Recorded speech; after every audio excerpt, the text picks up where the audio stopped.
was another typical day for Jake.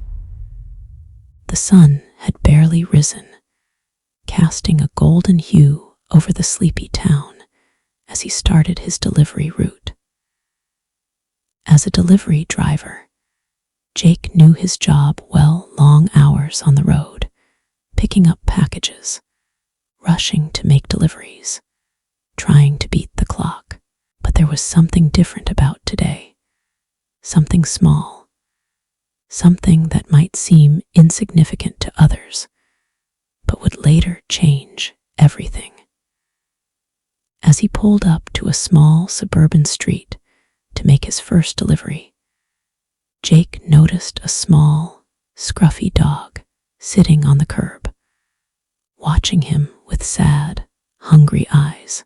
The dog was thin, its fur matted and dirty, with a coat that had once been a vibrant shade of brown, but had now dulled from neglect. Despite its pitiful state, the dog's eyes were full of hope, like it had been waiting for someone, anyone, to stop and notice. Jake's heart clenched as he saw the dog's desperate gaze. He knew what it felt like to be ignored, to be dismissed as just another face in the crowd. For a moment, he stood there, contemplating whether or not to intervene. But as he reached into his delivery truck and grabbed a bottle of water and a granola bar he'd stashed there for lunch, something inside him shifted. "Hey there, little guy," Jake said softly as he approached the dog. The dog's ears perked up, and it wagged its tail weakly, as if it had never heard such a kind voice before. He crouched down, offering the food to the dog. At first, it hesitated, sniffing the air, unsure if this stranger was really offering something, or if it was too good to be true. But hunger soon overtook any fears, and the dog eagerly took the granola bar from Jake's hand. Jake watched in silence as the dog devoured the food, its ribs visible under its fur, the hollow cheeks that told the story of too many nights spent searching for scraps. For a brief moment, the world felt still, and Jake felt like he was sharing something meaningful with this little creature, an unspoken bond between two souls who understood what it meant to be alone. Just as the dog finished the last bite, Jake heard a voice behind him. "What are you doing?"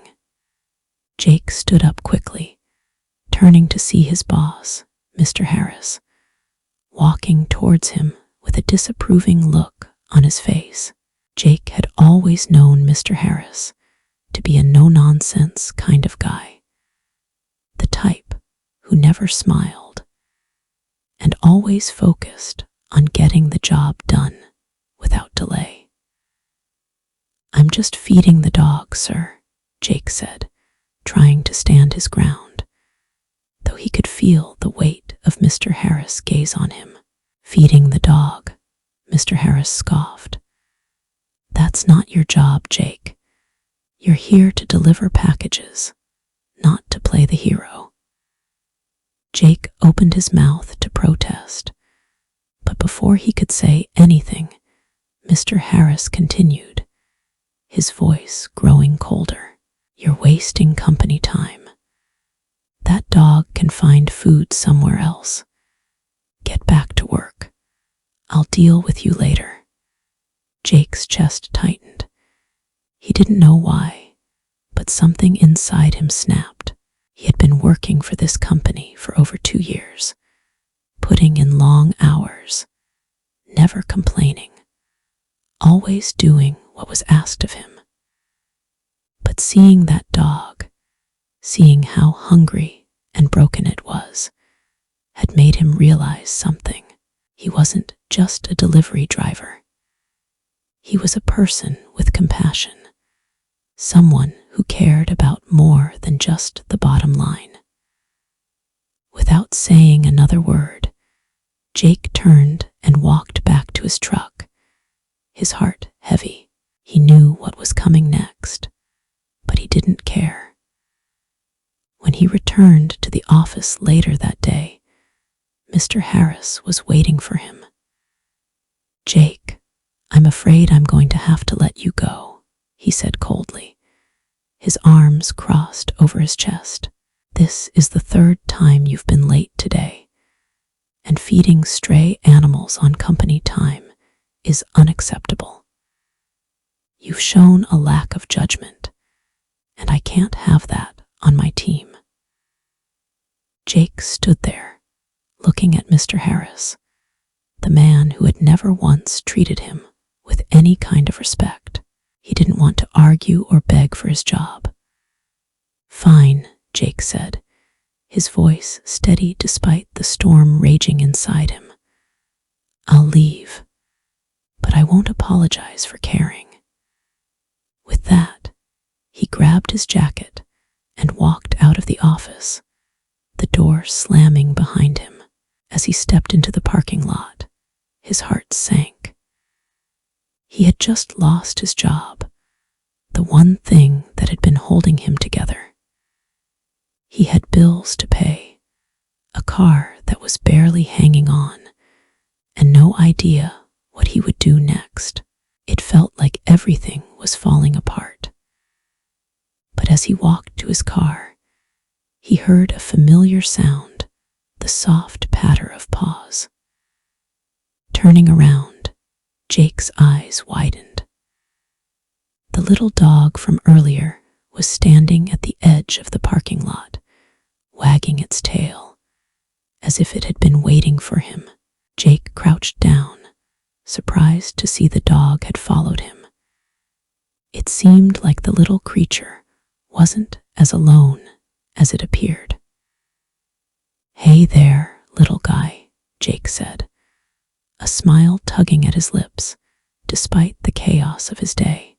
The dog barked excitedly, as if it recognized Jake as a friend.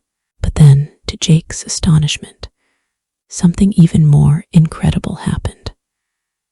From the corner of his eye, he saw a luxury car pull up to the curb. It was a shiny black Lexus, the kind of car that screamed wealth and success. The window rolled down, and a man in a suit stepped out. He was tall, with a sharp jawline and a confident air about him. "You know, I've been looking for that dog for weeks," the man said, his eyes narrowing as he looked at Jake. "He ran away from my house this morning. I've been driving all over town, asking around, hoping someone would find him. Looks like you're the one who took care of him." Jake stood up, stunned. "Wait, this is your dog?" he asked. "Yes," the man said, his expression softening as he looked at the dog. "His name is Max. I'm sorry for not taking better care of him. I've been so focused on work, I didn't notice he was slipping away. I was hoping I could offer you a reward for taking care of him." Jake shook his head. "No, I didn't do it for a reward. I just saw a hungry dog, and I fed him. That's all." The man looked at him, his eyes softening in understanding. "Well, I can't thank you enough. You've done what I should have done. Max here is lucky to have met someone like you." As the man spoke, Jake's phone rang. He glanced at the screen. It was Mr. Harris, his former boss. Hesitant, Jake answered the call. "Jake, listen, I've been thinking about what happened earlier. I was out of line, and I shouldn't have fired you. I'd like to offer you your job back, if you're still interested." Jake paused, feeling a rush of conflicting emotions.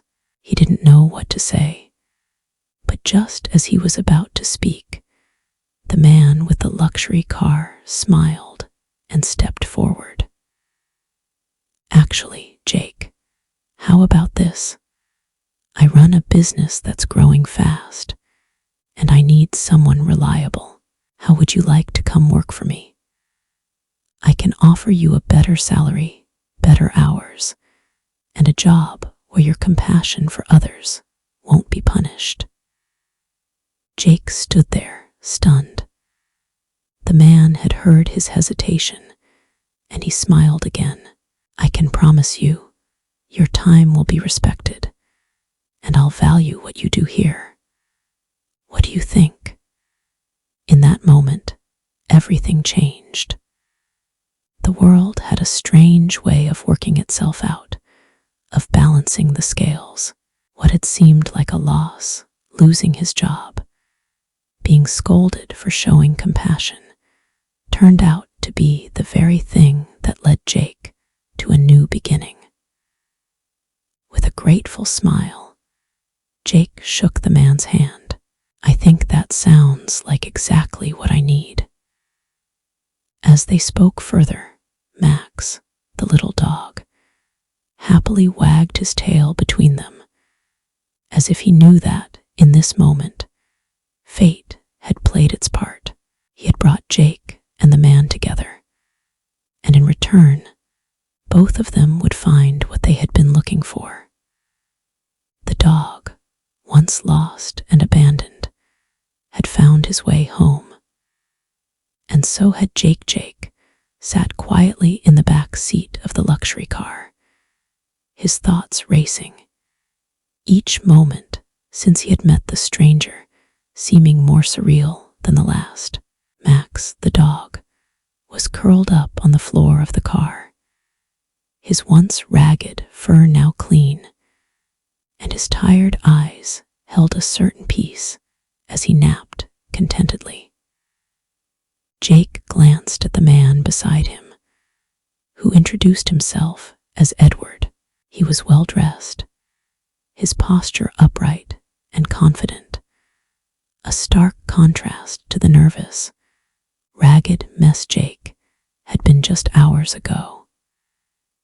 They had driven for what felt like an eternity, the city streets blurring in Jake's peripheral vision, the car's leather seats, the smooth hum of the engine, the weight of a second chance at life. It all seemed too perfect to be real. Jake found himself staring out the window, lost in thought. Edward broke the silence. "You know, it's rare to find someone like you these days.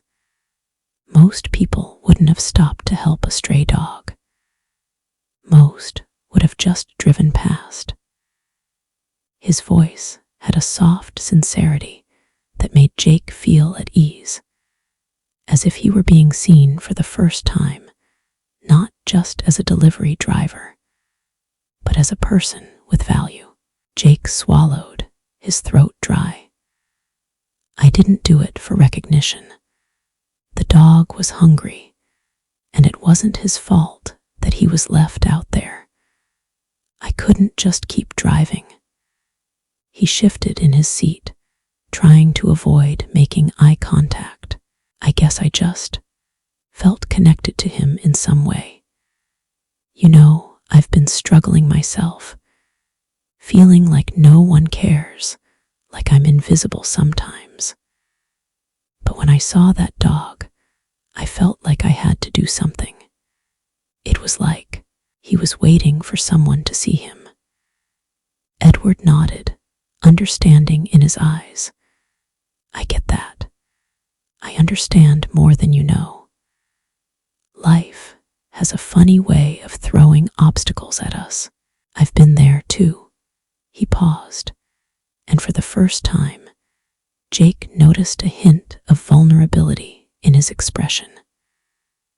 "I used to work for my father's company. I had everything: a high-paying job, a beautiful house, the perfect life. But I didn't know what I was really living for. I didn't know what I wanted, what was important. Everything changed the day I saw a dog on the street. I gave him a meal and a place to stay that night, and he became my companion. His name was Duke. He saved me in ways I can't even explain. He showed me that there's more to life than the cold pursuit of wealth. He taught me to care. Jake turned toward Edward, surprised by the depth of his story. But you have everything. The money, the car, the house. What do you mean Duke saved you? Edward smiled, though there was a sadness in his eyes. I had all those things, yes, but I didn't have purpose. I had been consumed by work and status. I lost sight of what mattered. Duke reminded me that life isn't about things, it's about connection, about finding joy in the simple moments, and about being kind. He's gone now, but I'll never forget what he did for me. The words hung in the air, heavy with meaning. Jake sat silently, reflecting on the strange twist of fate that had brought him here, sitting in a luxury car, talking to a man who had once been in his shoes, and holding the future of his life in his hands. As the car slowed to a stop, Edward turned to him.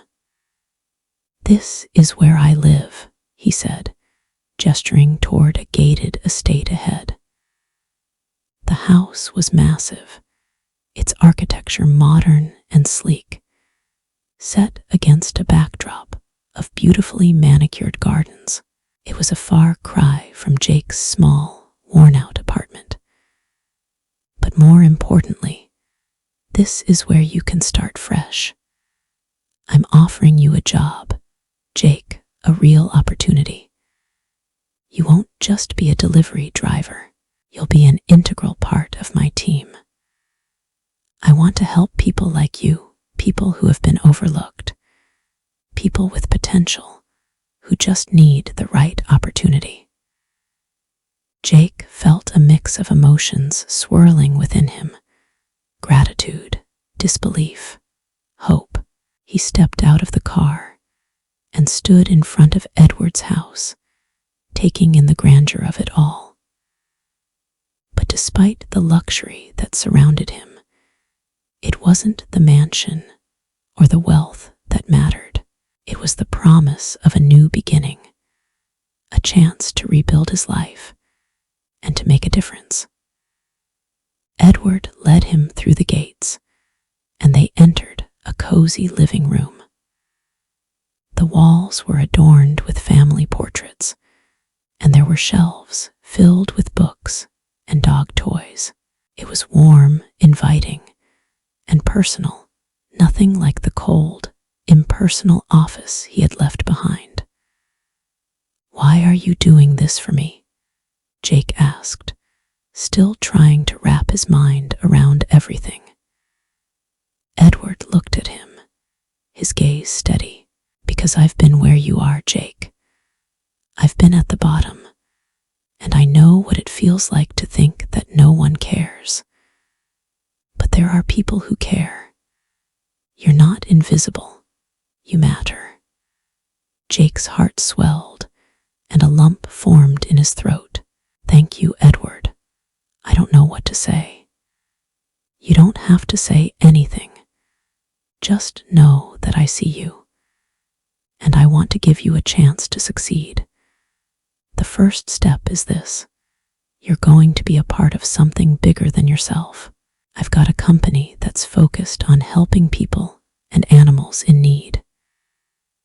We provide rescue and shelter for animals, and we offer jobs and support to people who are struggling, just like you. It's a partnership.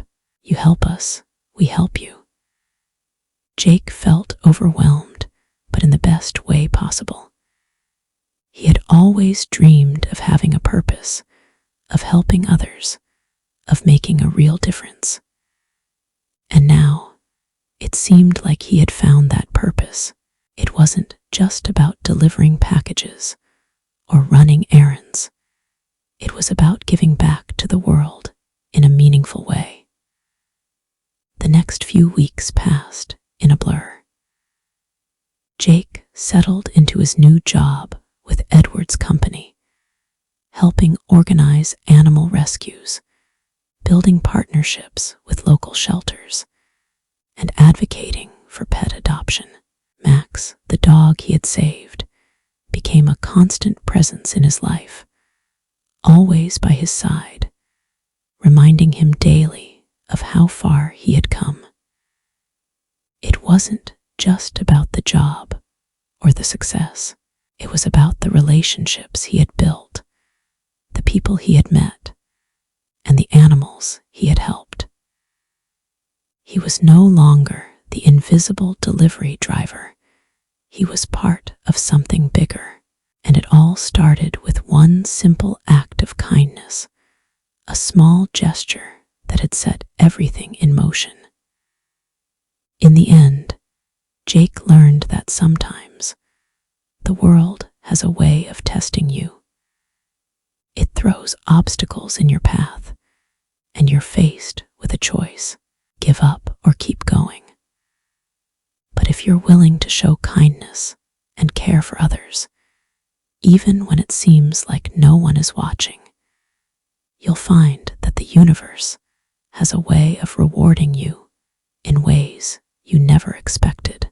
And as Jake looked down at Max, curled up by his feet, he knew that this was only the beginning of an incredible journey, one that was full of purpose, love, and the unwavering bond between humans and their canine companions. Weeks passed, and Jake's life continued to evolve in ways he never imagined. His new job with Edward's company had provided him with more than just financial stability. It had opened his eyes to a world of possibilities he had long given up on. Edward's kindness, his vision for a world where people and animals could coexist in harmony, had ignited a spark within Jake that he didn't know he had. It wasn't just about surviving anymore. It was about living, giving, and growing. Jake and Max had become inseparable. The once scruffy, anxious dog had transformed into a well-groomed, confident companion. His fur had a healthy shine. His eyes glimmered with the kind of hope Jake had seen in his own reflection for the first time in years. Every morning, Jake would wake up to Max's enthusiastic wagging tail, a reminder that life was meant to be lived with love and gratitude, no matter the circumstances. But life, as Jake soon realized, wasn't without its challenges. The company had grown rapidly, and with that growth came increased responsibility. Jake found himself juggling multiple tasks, coordinating animal rescues, overseeing adoption events, and even managing a growing team of volunteers. It was exhilarating, but it was also overwhelming. There were days when Jake felt the weight of the world on his shoulders, as if every decision he made could alter the course of his future, and that of the animals he cared so deeply about. One such day, as Jake sat at his desk in the small office Edward had provided for him, his phone rang. The number was unfamiliar, but something in the pit of his stomach told him it was important. "Hello," Jake answered, his voice steady, though his mind raced with the possibility of what the call could be about. "Jake, it's Mark," the voice on the other end said. Jake's heart skipped a beat. Mark was a former colleague, someone he had worked with at the old job before everything had fallen apart. He had been the one who fired Jake that fateful day, the one who had called him worthless for feeding a stray dog. Jake's hand clenched around the phone, his pulse quickening. "I don't know if you remember me," Mark continued, "but I've been hearing a lot about you lately. What you're doing with Edward's company, the animal rescue stuff, it's impressive, man. Really impressive. I wanted to apologize for how I treated you. I was wrong, Jake. You were right all along. And now, well, I just wanted to say, I get it." Jake sat back in his chair, stunned. He had never expected an apology from Mark. Not after everything that had happened.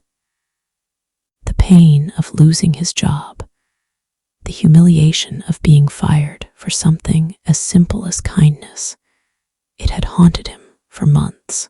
But here now, Mark was admitting his mistake. Jake didn't know what to say. He wasn't angry. He wasn't bitter. He was just confused. "I don't really know what to say, Mark," Jake replied after a long pause. "I never expected you to apologize.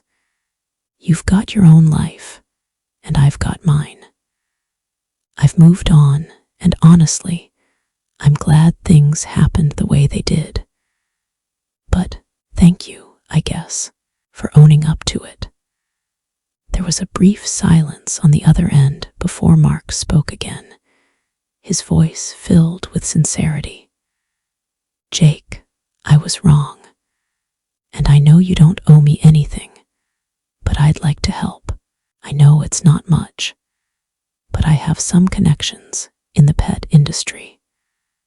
I could get you some resources, some funding to help grow your company. I don't expect anything in return. I just want to make things right." Jake's mind was spinning.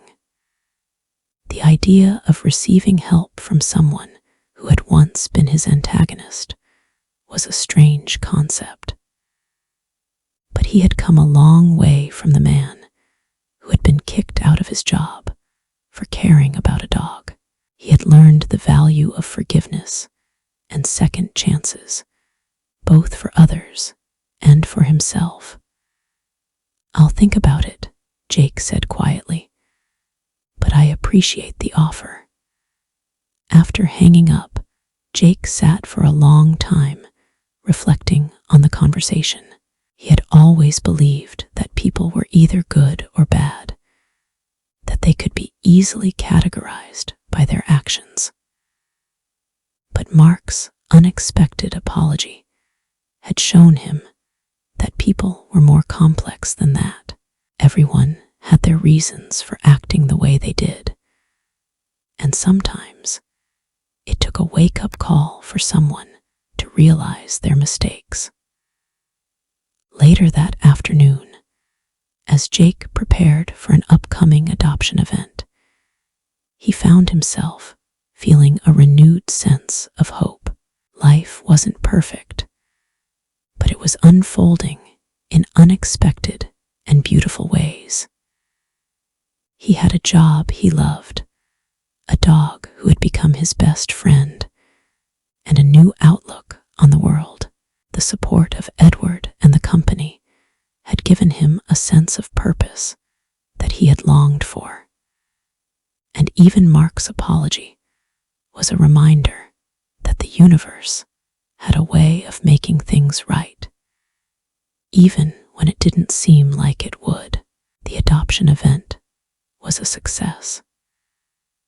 Dozens of families came to meet the animals that had been rescued by Edward's organization, and many of the dogs found their forever homes that day. Jake watched as one by one, the dogs he had cared for were taken to loving families, and though a part of him felt sadness at seeing them go, he knew it was all worth it. These animals had been given a second chance, a life they deserved, and that was something Jake could be proud of. As the event came to a close, and the last family drove away with their new furry companion, Jake stood outside, taking in the cool evening air. Max sat beside him, his head resting on Jake's leg. For the first time in a long time, Jake felt at peace. The chaos of the past few months had settled, and he realized that he had everything he needed to be happy. It wasn't about the money or the job. It was about the connections he had made, the lives he had touched, and the love he had found with Max. Just then, Edward appeared beside him, a smile on his face. "You did a great job today, Jake," he said. "I'm proud of you." Jake looked up at his boss, a feeling of gratitude swelling in his chest. "Thank you, Edward, for everything. I don't know where I'd be without you." Edward chuckled, clapping him on the back.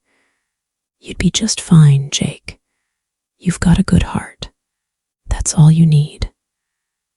As they walked back toward the office, Jake couldn't help but feel that the best was yet to come. Life had a way of testing him, pushing him to his limits. But it had also shown him that kindness, even in the face of adversity, could change everything. He wasn't the same man who had been fired at the gas station that day. He was stronger, wiser, and more determined than ever to live a life that mattered. Max trotted beside him, his tail wagging happily. Jake smiled down at him, knowing that no matter what the future held, they would face it together. And in that moment, Jake realized that karma had a funny way of working things out. It didn't always happen when you expected it, but when it did, it was nothing short of magical.